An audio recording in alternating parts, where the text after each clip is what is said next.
இதுல புது கவிதைகள்ல நா. பிச்சமூர்த்தி, சீசு செல்லப்பா, தருமு சிவராமு, பசுவையா, ரா. மீனாட்சி, சி. மணி, சிற்பி, சிற்பி பாலசுப்ரமணியம், அடுத்தது பாத்தீங்கன்னா மு. மேத்தா அவர்கள், ஈரோடு தமிழன்பன், அப்துல் ரஹ்மான், கலாபிரியா, கல்யாண்ஜி, ஞானக்கூத்தன், இவங்களை சார்ந்து இருக்கக்கூடிய விஷயங்கள் தான் இன்னைக்கு வகுப்புல நாம வந்து பார்க்க போறோம்.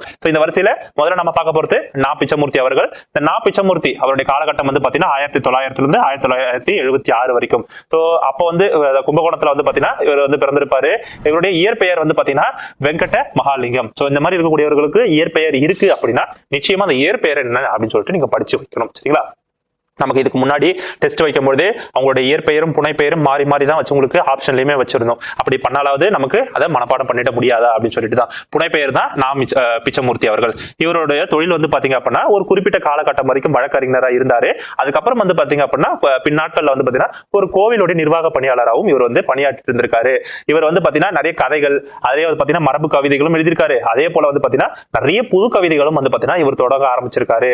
அதோடு நாடகங்கள் வந்து பாத்தீங்கன்னா வைக்க ஆரம்பிச்சிருக்காரு அப்படின்றதும் குறிப்பிடத்தக்க ஒரு விஷயம். சரிங்களா? இதுல வந்து பாத்தீங்க அப்படின்னா புது கவிதைக்கு வந்து பாத்தீங்கன்னா தோற்றுவாய் செய்ததால் இவர் புது கவிதையின் பிதாமகர் என அழைக்கப்பட்டார். சரிங்களா?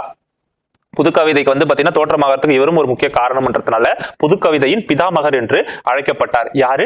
நா. பிச்சமூர்த்தி அவர்கள். சரிங்களா? இதுவுமே ஒண்ணு ஞாபகம் வச்சுக்க வேண்டிய ஒரு விஷயம் தான். சரிங்களா?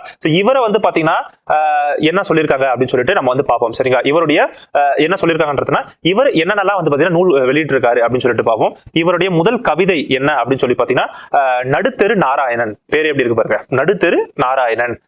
ஒரு எளிமையான மரபுல நம்மளுடைய அந்த வாய்ச்சொல் மிகுதியை கொடுக்கணும் அப்படின்றதுல ரொம்ப குறியா இருக்கக்கூடிய ஒரு நபர். சரிங்களா? நமக்கு புரியுற வகையில நம்மளுடைய வட்டார வழியில வந்து பாத்தீங்க அப்படின்னா இவர் குறிப்பிட்டிருக்காரு. இவருடைய முதல் சிறுகதை வந்து பாத்தீங்கன்னா இந்த சயின்ஸுக்கு பலி அப்படின்னு சொல்லியிருப்பாரு. அதுமே வந்து ஞாபகம் வச்சுக்கணும், சயின்ஸுக்கு பலி. அடுத்தது வந்து பாத்தீங்க அப்படின்னா இவருடைய முதல் வசன கவிதை வந்து பாத்தீங்கன்னா காதல் 1934 வந்தது. 1933 இருக்கக்கூடிய இந்த முள்ளும் ரோஜாவும் அப்படின்ற ஒரு சிறுகதைக்கு வந்து பாத்தீங்க அப்படின்னா சிறுகதை கலைமகள் பத்திரிகையில் நடத்திய சிறுகதை போட்டியில பரிசு பெற்றது. கலைமகள் அவங்க நடத்தக்கூடிய ஒரு போட்டியில வந்து பாத்தீங்கன்னா இது பரிசு பெற்றது. அப்போ முள்ளும் ரோஜாவும் இவருடைய ஒரு சிறுகதையா பார்க்கப்படுது. சரிங்களா? அதுவுமே ஞாபகம் வச்சுக்க வேண்டிய ஒரு விஷயம் தான். சரிங்களா? சரி, இவருடைய புது கவிதைகள் நூல்கள் என்னென்ன அப்படின்னு சொல்லி பாருங்க. காட்டுவாத்து, பூக்காரி, வழித்துணை, கிளிக்குஞ்சு, கிளிக்கூண்டு, நெருப்பு கோழி, காட்டுவாத்து ரிப்பீட் கொடுத்துருந்தான். சரி, இதெல்லாம் இவருடைய புது கவிதைகளா பார்க்கப்படுது. இவருடைய சிறுகதைகள் என்னென்ன அப்படின்னு சொல்லிட்டு பார்ப்போம்னா 18ஆம் பெருக்கு, மோகினி, மாங்காய் தலை, அடுத்தது வந்து பாத்தீங்கன்னா காபுலி குழந்தைகள், விஜயதசமி, இரட்டை விளக்கு, சம்பரும் வேட்டியும் அப்படின்னு சொல்லிட்டு இவருடைய சிறுகதைகள்ல முக்கியமான சிறுகதைகள் இதெல்லாம் குறிப்புகளா இருக்கு. சரிங்களா? இதுல நீங்க படிக்கும்பொழுது அவருடைய பெயர், அவருடைய புனை பெயர் என்ன, அவருடைய பிறப்பு பெயர், அதாவது அவருடைய ஒரிஜினல் பெயர் என்ன, அடுத்தது வந்து பாத்தீங்கன்னா அவருடைய சிறப்பு சில விஷயங்கள் ஏதாவது இருக்கு அப்படின்னா அடுத்தது அவருடைய படைப்புகள் என்னென்ன அப்படின்னு சொல்லிட்டு தெரிஞ்சுக்குங்க. சரியா? அப்புறம் அவருடைய பணி, அவர் வந்து என்னென்னலாம் இருந்திருக்காரு. கலைமகள்ல சிறுகதை ஆசிரியரா இருந்திருக்காரு. ஹனுமன் அப்படின்ற பத்திரிகையில வந்து பாத்தீங்கன்னா துணை ஆசிரியரா இருந்திருக்காரு. நவ இந்தியா அதுல வந்து பாத்தீங்கன்னா ஆசிரியரா இருந்திருக்காரு. மணிக்கொடியில வந்து பாத்தீங்கன்னா கவிதை, சிறுகதை இதெல்லாம் எழுதக்கூடிய ஆசிரியர்களா பணியாற்றி இருக்காரு. அப்போ இந்த 4 இதழ்களோடவும் இவருக்கு தொடர்பு இருந்திருக்கு. கலைமகள், ஹனுமன், நவ இந்தியா, அதே போல மணிக்கொடி. சரிங்களா? இவருடைய மேற்கோள்கள் நம்ம தமிழ்நாடு சோர்ஸ்ல இருக்கும். இந்த மேற்கோள்கள் வந்து கேள்வி கேட்கறதுக்கு வாய்ப்புகள் இருக்கு. அது என்னென்ன மேற்கோள்கள் அப்படின்னு சொல்லிட்டு பார்ப்போம். நீ தந்த கனி இது, நீ தந்த கரும்பு இது, நீ தந்த நெற்கதிர் இது, நீன்றி மண்ணுண்டோ, விண்ணுண்டோ, ஒளியுண்டோ, நிலமுண்டோ. அப்படின்னு சொல்லிட்டு இது ஒரு கவிதையா சொல்லியிருப்பாங்க. இது ஒரு மேற்கோள் கொடுத்திருப்பாங்க. அதே போல காமனை எரித்த ருத்திரன் கண் சிமிட்டில் தனிந்து போவான் அப்படின்னு சொல்லிட்டு இது மூன்றுமே வந்து பாத்தீங்க அப்படின்னா இவருடைய மேற்கோள்கள்ல குறிப்பிட்டிருப்பாங்க. சரிங்களா? மேற்கோள்கள் முடிஞ்ச அளவுக்கு ஞாபகம் வைக்கிறது கஷ்டம் தான், இருந்தாலும் வேற வழி கிடையாது. சரிங்களா? அடுத்து நம்ம பார்க்க போற நபர் யாரு? சீசு செல்லப்பா அவர்கள். சீசு செல்லப்பாவை பத்தி நம்மளுடைய 11th புக்ல ஒரு சின்ன கதையா வந்து பாத்தீங்கன்னா வாடிவாசல் பத்தி ஒரு கதையா குறிப்பிட்டிருப்பாங்க. மருதன் பிச்சி அவர் வந்திருப்பாங்க. அந்த கதைக்களமும் வந்து நிச்சயமா நீங்க படிக்கிற மாதிரி இருக்கும். ஒரு முறையாவது அந்த கதையை படிச்சு பாருங்க, ரொம்ப அருமையா இருக்கும். அதுல அவர் வந்து அந்த ஊர்ல இருந்து எப்படி வந்து கிழக்கத்திய ஊர்ல இருந்து எப்படி வந்து அந்த வாடிவாசல்ல வந்து அந்த காளையை எப்படி அடக்குறாரு, அதுலயும் அந்த குறிப்பிட்ட ஒரு காளையை எப்படி அடக்குறாரு அப்படின்றது ஒரு கதையா வந்து அமைஞ்சிருக்கும். அந்த கதையோட பேசிக் அதுதான். அதை நீங்க ஒரு முறை படிச்சு பார்க்கணும். சரிங்களா? அதை தாண்டி மற்ற விஷயங்கள் என்னென்ன அப்படின்னு சொல்லிட்டு பேசிக்கா சில விஷயங்கள் என்னென்ன அப்படின்னு சொல்லிட்டு பார்ப்போம். இவர் வந்து பாத்தீங்கன்னா சிறுகதை, புதினம், விமர்சனம், கவிதை, மொழிபெயர்ப்பு இதுல எல்லாத்தையுமே வந்து பாத்தீங்கன்னா ரொம்ப தேர்ச்சி பெற்றவர். இது எல்லாத்திலையும் ஈடுபடக்கூடிய ஒரு நபரா பார்க்கப்படுறாரு அப்படின்னு சொல்லிட்டு குறிப்பிட்டிருப்பாங்க. இது இல்லாம இந்த சந்திரோயம், தினமணி இந்த இதழ்கள்லாம் வந்து பாத்தீங்கன்னா உதவி ஆசிரியரா இவர் பணியாற்றிட்டு இருந்திருக்காரு. யாரு? சீசு செல்லப்பா. சந்திரோதயம், தினமணி இதெல்லாம் உதவி ஆசிரியரா இருந்திருக்காரு. எழுத்து இதழ்ல வந்து பாத்தீங்கன்னா தொடங்கி நவீன தமிழ் இலக்கிய மறுமலர்ச்சியை வித்துட்டாரு அப்படின்னு சொல்லிட்டு குறிப்பிட்டிருக்காங்க. சரிங்களா?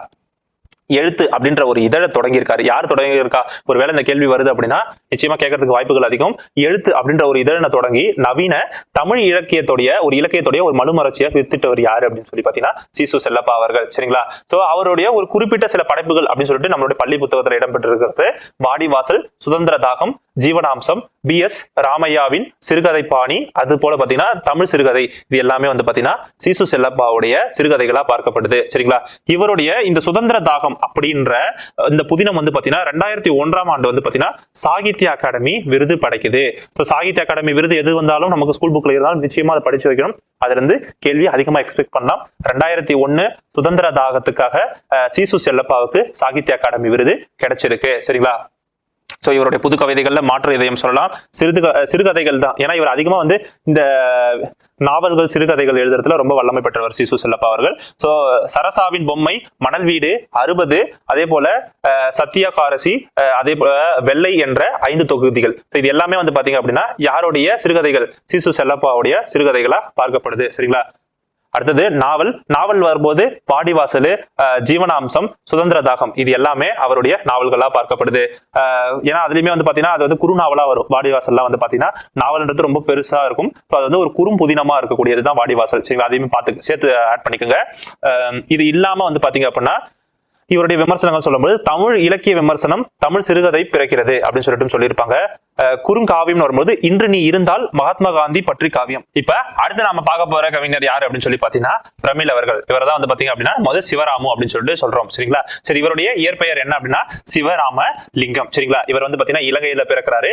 இவருக்கு வேறு சில பெயர்கள் அது என்னென்ன அப்படின்னு சொல்லி பாத்தீங்கன்னா பானுச்சந்திரன், அருப் சிவராம், தர்மு சிவராம் அப்படின்னு போன்ற பல புனை பெயர்களுமே வந்து பாத்தீங்க அப்படின்னா அந்த பெயர்களை வைத்து இவரு கவிதை எழுதிக்கிட்டு இருந்திருக்காரு. அதுவுமே வந்து பாத்தீங்கன்னா தெரிய வருது. இவர் வந்து பாத்தீங்கன்னா புது கவிதை, சிறுகதை, நாடகம், இது போன்ற நிறைய கவிதைகள் எழுதிக்கிட்டு இருந்திருக்கிறதும் குறிப்பிடத்தக்க ஒரு விஷயமா பார்க்கப்படுது. சரிங்களா? இவருடைய கவிதைகள்ல வந்து பாத்தீங்கன்னா முழுமையாக பிரமிழ் கவிதைகள் அப்படின்ற ஒரு பெயர்ல வந்து தொகுப்பா ஒரு ஒட்டுமொத்த தொகுப்பாக்கி அதை வந்து வெளியிட ஆரம்பிச்சிருக்காங்க. அதுலயுமே வந்து ஒரு சின்ன பகுதி நம்மளுடைய பள்ளி புத்தகத்திலும் குறிப்பிட்டிருக்காங்க. அப்புறம் அது மட்டும் இல்ல, சோ இந்த லங்காபுரி ராஜா உள்ளிட்ட சிறுகதை தொகுப்புகளுக்கு வந்து பாத்தீங்கன்னா நட்சத்திரவாசி என்னும் நாடகமும், வெயிலின் நிலம் உள்ளிட்ட கட்டுரை வந்து பாத்தீங்கன்னா தொகுப்புகளும் வெளிவந்தன. இவருடைய கட்டுரை தொகுப்புகள், இவருடைய சிறுகதைகள், இவருடைய நாடகம் என்னென்னலாம் வெளியே வந்திருக்குன்னு சொல்லியிருக்காங்க. இது மூணுமே ரொம்ப இம்பார்ட்டன்டான ஒரு விஷயமா பார்க்கப்படுது. சரிங்களா? இதுல லங்காபுரி ராஜான்ற சிறுகதை தொகுப்பு, அடுத்தது வந்து பாத்தீங்கன்னா நட்சத்திரவாசி அப்படின்ற நாடகம், அதுக்கு அடுத்தது வந்து பாத்தீங்கன்னா வெயிலும் நிகழும் அப்படின்ற கட்டுரை. முதல்ல இது மூணும் தர்மு சிவராமன்றது தெரியணும் ஒண்ணு. ரெண்டாவது என்ன அப்படின்னா இது சிறுகதையா, கட்டுரையா, அல்லது இது வந்து பாத்தீங்கன்னா நாடகமா அப்படின்றது நிச்சயமா தெரிஞ்சிருக்கணும். சரிங்களா?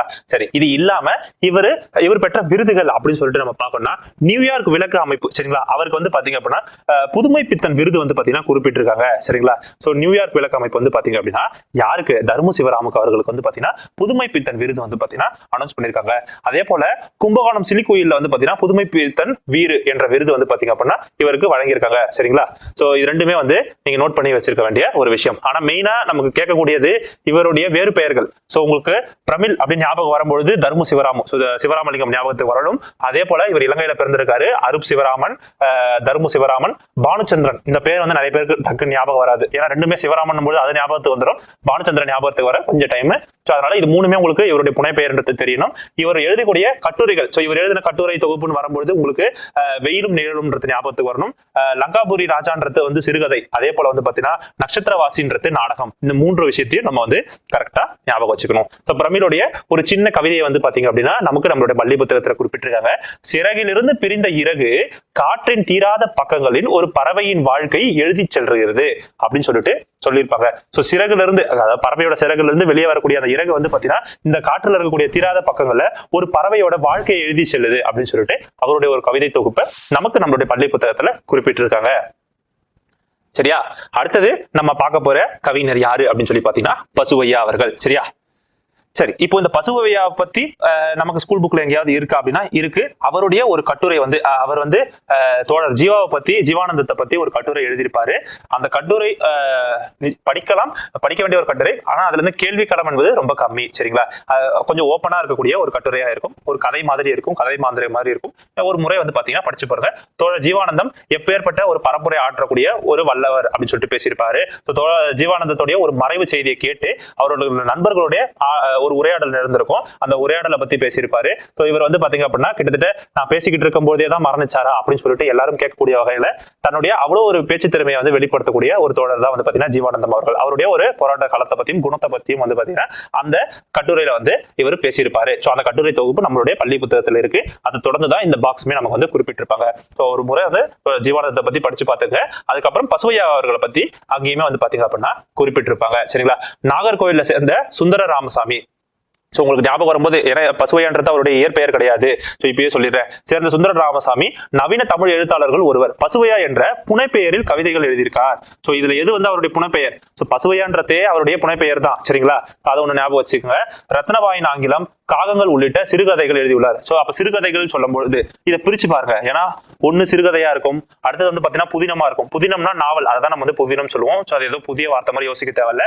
அதே போல சிலது வந்து பாத்தீங்கன்னா அவருடைய கவிதை தொகுப்புகளா இருக்கும். அதனால எது எது அவங்களுடைய கவிதை தொகுப்பு, சிறுகதைகள் அப்படின்னு சொல்லிட்டு ஞாபகம் வச்சுக்கோங்க. சரிங்களா? இதுல அவருடைய சிறுகதைகள்னு வரும்பொழுது ரத்னபாயின் ஆங்கிலமும் காகங்களும் இது ரெண்டுமே வந்து பாத்தீங்க அப்படின்னா அவருடைய சிறுகதை லிஸ்ட்ல வருது. சரிங்களா? அதே போல அவருடைய புதினங்கள் அப்படின்னு சொல்லிட்டு நம்ம வந்து பிரிக்கும் பொழுது வந்து பாத்தீங்கன்னா ஒரு புளிய மரத்தின் கதை ரொம்ப அருமையா இருக்கும். சில குறிப்புகள்லாம் வந்து பாத்தீங்க அப்படின்னா கிட்டத்தட்ட அதை படிக்கவே கொஞ்சம் ஒரு சில பக்கங்களுக்கு மேல அதை படிக்கவே உங்களுக்கு ஒரு பெரிய புரிதல் தேவைப்படக்கூடிய அளவுக்கு வந்து பாத்தீங்கன்னா சில குறிப்புகள்லாம் இருக்கும். எப்பயாவது நேரம் கிடைக்கும் போது நம்ம சில புத்தகங்கள் படிக்கலாம். குழந்தை, பெண்கள், ஆண்கள், இது எல்லாமே வந்து பாத்தீங்க அப்படின்னா அவருடைய புதினங்கள்ல ஒன்றா பார்க்கப்படுது. அதுக்கப்புறம் செம்மின், தோட்டியின் மகன் ஆகிய புதினங்கள் வந்து பாத்தீங்கன்னா மலையாளத்திலிருந்து தமிழுக்கு இவர் இவருடையது கிடையாது. இவர் மலையாளத்துல இருக்கக்கூடிய தமிழுக்கு வந்து பாத்தீங்க அப்படின்னா இவர் வந்து மொழிபெயர்த்திருப்பாரு. அதனால இதை தனியா வச்சுக்கோங்க. ஏன்னா மொழிபெயர்ப்புல இவர் செய்யக்கூடிய சில விஷயங்கள் நம்ம தனியா பார்த்துக்கணும். இவரோட சொந்த படைப்புகளை நீங்க வந்து தனியா படிக்கிற மாதிரி வச்சுங்க. சரிங்களா? சோ இதுவுமே வந்து பாத்தீங்கன்னா நமக்கு இந்த நம்மளோட பாடப்பகுதியில் நான் இருக்குன்னு சொன்னேன், ஜீவானந்தத்தை பத்தி இருக்குன்னு சொல்லிட்டு அதை வந்து தாமரை இதழில் வந்து பாத்தீங்கன்னா ஜீவாவை பத்தி ஒரு கட்டுரை எழுதியிருப்பாங்க. சோ அதை தான் வந்து பாத்தீங்க அப்படின்னா நமக்கு குறிப்பிட்டிருக்காங்க அப்படின்னு சொல்லியிருக்காங்க. சரியா? இதுல நம்ம மெயினா ஞாபகம் வச்சுக்க வேண்டியது இவருடைய புனைப்பெயர் தான் பசுவையா. சோ சுந்தர ராமசாமி அவருடைய பெயர், அதை ஞாபகம் வச்சுக்கணும். அது இல்லாம வந்து பாத்தீங்க அப்படின்னா நமக்கு இவருடைய சிறுகதைகள் வரும்போது காகங்கள், ரத்னபாயின் ஆங்கிலம், இது ரெண்டுமே வந்து ஞாபகம் வச்சுக்கணும்.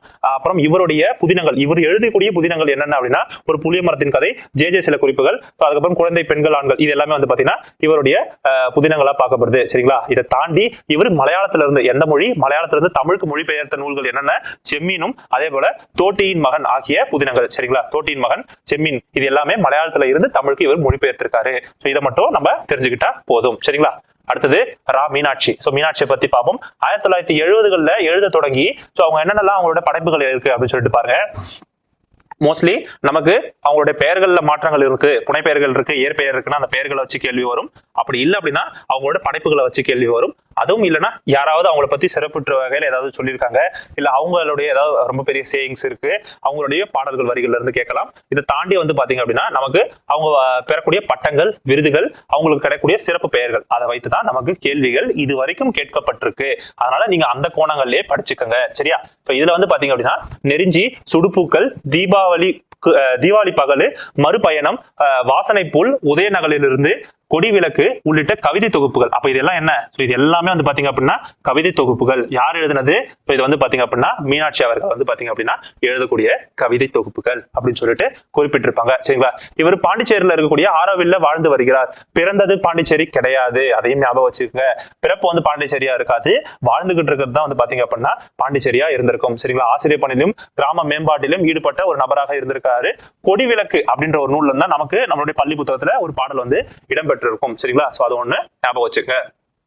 அப்புறம் வந்து பாத்தீங்க அப்படின்னா 1955 காலகட்டங்கள்ல அவருக்கு ஐநா பொன்விழா ஒட்டி ஆரோவிற்கு வழங்கப்பட்ட நட்பு பரிசினை பெற்றவர் அப்படின்னு சொல்லிட்டு குறிப்பிட்டிருப்பாங்க. சரிங்களா? ஏன்னா அங்க இருந்திருக்காரு அப்படின்னு சொல்லிட்டு ஒரு இதுவுமே இருக்கு. சரிங்களா? சாரி, 1955 சொல்லிட்டேன், மாத்திக்கங்க. 1995 மாத்திக்கங்க, 1995. சரிங்களா? 2005 வந்து பாத்தீங்கன்னா கவிஞர் சிற்பி விருது, கவிஞர் சிற்பி இருக்காரு, ஆனா அவர் பேர்ல ஒரு விருது வழங்கி கேட்டிருக்காங்க. அந்த விருது வந்து பாத்தீங்க அப்படின்னா நம்மளுடைய ரா மீனாட்சி அவர்களுக்கு கிடைத்திருக்கும். சரிங்களா? சோ கவிஞருடைய சிற்பி இலக்கிய விருது வந்து மீனாட்சி அவர்கள் வந்து வாங்கியிருப்பாரு. சோ இதுவுமே வந்து குறிப்பிடத்தக்க ஒரு விஷயமா வந்து பாத்தீங்கன்னா நோட் பண்ணிக்கோங்க. 2007 வந்து பாத்தீங்க அப்படின்னா இந்த கல்லாடனாருடைய இலக்கிய விருதும் வந்து பாத்தீங்க அப்படின்னா ராமீனாட்சி அவர்கள் வாங்கியிருப்பாங்க. ஏன்னா குறிப்பிட்டு இருக்கக்கூடிய விருதுகள் என்னென்ன இருக்கு, ரொம்ப பிரபலமான விருதுகளா இருந்தா நமக்கு டக்கு ஞாபகத்துக்கு வரும். ஒரு பாவேந்தர் விருது, ஒரு சாகித்ய அகாடமி விருதுனா நமக்கு ஞாபகத்துக்கு வரும். இந்த மாதிரி இருக்கும் பொழுது இந்த மாதிரி விருதுகள் இருந்தும் நமக்கு திடீர்னு கடினமா கேட்கணும் அப்படின்னா இந்த மாதிரி கேட்பாங்க. ஸோ இதையும் நீங்க நோட் பண்ணி வச்சுக்கிறது நல்லது. சரிங்களா? ஸோ இதை நான் டிக் பண்றது ரொம்ப இம்பார்ட்டன்ட்னு அர்த்தம். மற்றதை படிக்கிறது போதும் காட்டிலும் இதுக்கு வந்து அதிக ப்ரிஃபரன்ஸ் கொடுங்க. 2010ஆம் ஆண்டு வந்து பாத்தீங்க அப்படின்னா புதுவை பாரதி விருதையும் கவிக்கோ விருதையும் பெற்றவர் ரா மீனாட்சி அவர்கள். சரிங்களா? புதுவை பாரதி விருதையும் கவிக்கோ விருதையும் வந்து பெற்றவர் யாரு? ரா மீனாட்சி அவர்கள். சரியா?